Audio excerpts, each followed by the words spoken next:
కేంద్ర రాష్ట్ర ప్రభుత్వాలు గిరిజనులకు అమలు చేస్తున్న సంక్షేమ పథకాలు వారికి నేరుగా అందుతున్నాయా లేదా అని వారిని అడిగి తెలుసుకున్నారు హుస్సేన్.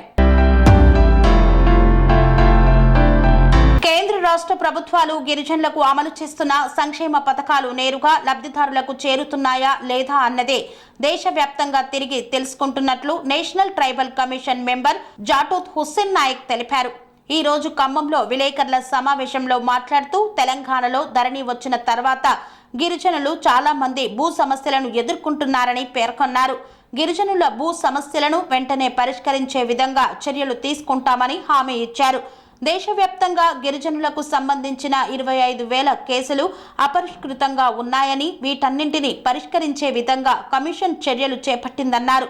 గిరిజనులు ఎవరైనా సమస్యలు ఎదుర్కొంటే ఆన్లైన్ ద్వారా ఫిర్యాదు చేయవచ్చని, అటువంటి వాటిని తక్షణమే పరిష్కరించడం జరుగుతుందని తెలిపారు.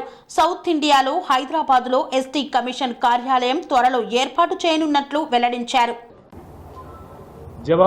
జవాబుదారీతనం ఉంది. గిరిజన బిడ్డల కోసం ఒక ఎస్టీ కమిషన్ అని ఒకటి ఉంది.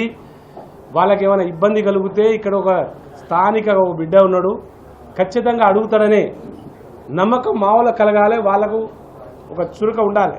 ఎందుకంటే మిత్రులారా, వీళ్ళు చేసే చిన్న చిన్న పొరపాట్లు ఏంటంటే మండలాల లెవెల్లో సాల్వ్ అవుతాయి ప్రాబ్లమ్స్. వాస్తవానికి అది రెవెన్యూ డిపార్ట్మెంట్ ఉండొచ్చు, పోలీస్ డిపార్ట్మెంట్ ఉండొచ్చు. ప్రథమంగా వచ్చే 2 ప్రాబ్లమ్స్ ఎక్కడ? Police department, revenue department. ఈ రెండిట్లో సాల్వ్ కాకపోతేనే జిల్లా స్థాయికి వస్తుంది. అది ఇతరులు పట్టించుకోక జిల్లాకు వస్తుంది. జిల్లాలో ఉంది ఇక్కడ 1 వస్తే అక్కడ 10 వస్తాయి. కొంచెం లూజ్ చేయడం అంటే జిల్లా స్థాయి అధికారి కూడా దాన్ని మండల స్థాయిలో కానోడు నేనేం చేస్తా అని వదిలేయడం, గవర్నమెంట్ అధికారి వదిలేయడం. అది తట్టుకోలేక వాళ్ళు ఏమి కాలేక ఎస్టీ కమిషన్కి వస్తుండు. లాస్ట్కి ఎక్కడికి వస్తుండు? అది కూడా 100 వస్తే 1 వస్తుంది. మిగతా 99కి కమిషన్ అనేది ఉన్నదనే తెలియదు. కమిషన్తో ఈ పనులు అయితాయని కూడా తెలియదు. కానీ మిత్రులారా, అధికారులు చేసే పొరపాటు వల్ల, మండల స్థాయి గ్రామ స్థాయిలో చేసే అధికారుల పొరపాటు వల్ల మా దగ్గర ఎవరు వచ్చి కూర్చుంటున్నారని తెలుసా? ఒక ఐఏఎస్ ఐపీఎస్ అధికారి వచ్చి కూర్చుంటున్నారు. మాకు జవాబుదారీ ఎవరు ఇవ్వాలి? గ్రామాల్లో జరిగితే గ్రామంలో, మండలంలో జరిగితే మండలాధికారిని మేము పిలవలేముగా.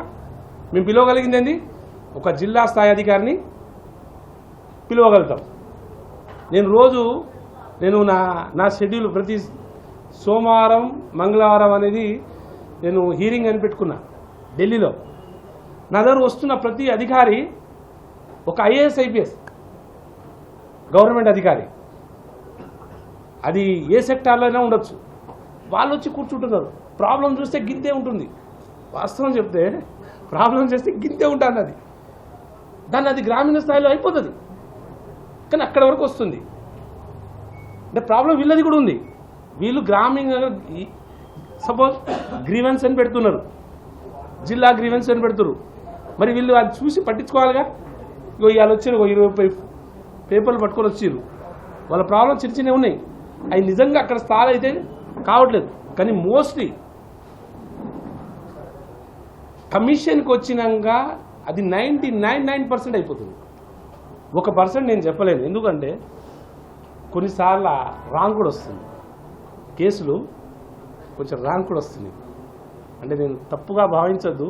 మా గిరిజన బిడ్డలకు అర్థం కాకనో, ఇబ్బంది అవుతున్నానో, లేదు ఇతనికి స్టేట్గా పోతే రాంగ్ వేలో వస్తున్నాడు. ఆ రాంగ్ వేలో వచ్చే పరిస్థితి ఎవరు తెస్తున్నారు? ఇక్కడున్న అధికారులు తెస్తున్నారు. జిల్లా స్థాయిలో, మండల స్థాయి అధికారులు తేవడం అనేది ఇది ప్రథమంగా ఇబ్బంది కలుగుతుంది. కాబట్టి మీ అధికారుల అందరినీ సమీక్ష చేయాలి, ఏం జరుగుతుంది. అలాగే కొన్ని దాంట్లో రోస్టర్స్ పాయింట్స్, పాపం అక్కడ కూడా పార్షియాలిటీ, ఇవి కూడా వస్తున్నాయి కేసులు. ఈ కేసులు కూడా ప్రథమంగా రోస్టర్లో ఎంత బాధాకరమైందంటే పార్షియాలిటీ. మంచిగా అన్ని వండి పెట్టినాక ఇంకొని తీసుకొచ్చి కూర్చోబెడతారు. ఇలా కొన్ని కంపెనీలో చూసిన ఆ రోల్ ఆఫ్ రిజర్వేషన్ని పాటించకపోవడం కొన్ని. నేను మీ ట్రైబల్ వెల్ఫేర్లో కూడా చూసిన పెద్దనా, మీ ట్రైబల్ వెల్ఫేర్లో కూడా గిరిజన బిడ్డలకు అన్యాయం. ఇప్పుడు ఇలా మన వాళ్ళు కొత్తగా మాట చెప్తున్నారు, ఆశ్రమ పాఠశాలలు చేస్తున్నాం, మొత్తం గురుకులాలు చేసుకుంటూ వస్తున్నాం అంటున్నారు. మరి హాస్టల్స్ ఉంచిరు కదా, మరి హాస్టల్ పరిస్థితి ఏంది? లేదు చిన్న చిన్నగా అప్డేట్ చేస్తున్నాం అని మాట్లాడతారు. ప్రాబ్లం ఎక్కడుందండి? ఎగ్జామ్ చేసి పెట్టుకుంటున్నారు. ఏది ఆశ్రమ పాఠశాలలో గురుకులాలు ఉన్నాయి కదా, ఎగ్జామ్ పెట్టుకుంటే మా గిరిజన బిడ్డలు వెనకబడిపోయారో మీకు తెలిసిందే. వాళ్ళకి ఎగ్జామ్ రాయించాలనే ఐడియా కూడా ఉండదు. చదువుపియాలి, ఎక్కడ పోవాలి ఏదో దారియే తెలియదు. మరి వాళ్ళు వచ్చిన వాళ్ళందరినీ తీసుకోవాలి కానీ కాదు కొంచెం కట్టడి చేసి మెరిట్ ఉన్నోని తీసుకుంటారా అంటే మరి మెరిట్ లేని పరిస్థితి ఏంది? అంటే వాడు చదువుకోవద్దనా, ఊర్లో పడుకోవనా? అంటే మీ ఆశ్రమ పాఠశాలలో కూడా మీరు ప్రైవేట్ ఆర్గనైజేషన్ చెప్తుందంటే ఒప్పుకుందాం. ప్రైవేట్ ఆర్గనైజేషన్ బాగా చదువుకున్నాడు, బాగా చేసుకొని మార్కులు 1, 1, 2, 2 చెప్పేటోడు చెప్పుకుంటాడు. మీకెందుకు చెప్పుకోవాలి? మీరు గవర్నమెంట్ చదువు చెప్పేటోళ్ళు, గిరిజన బిడ్డలకు ఎడ్యుకేషన్ చెప్పాలనుకునేటోళ్ళు, గిరిజన బిడ్డలు పైకి తీసుకోవాలనే ఆలోచన కలిగినప్పుడు మీరు ఎగ్జామ్ అనే రూల్ పక్కకు పెట్టేసి అందరినీ తీసుకొని దగ్గర చేసుకోవాలా. ఎస్టీ హాస్టల్స్ అయితే అందరినీ తీసుకుంటారు, మీ గురుకులాలు అయితే ఎగ్జామ్ రాయాలా?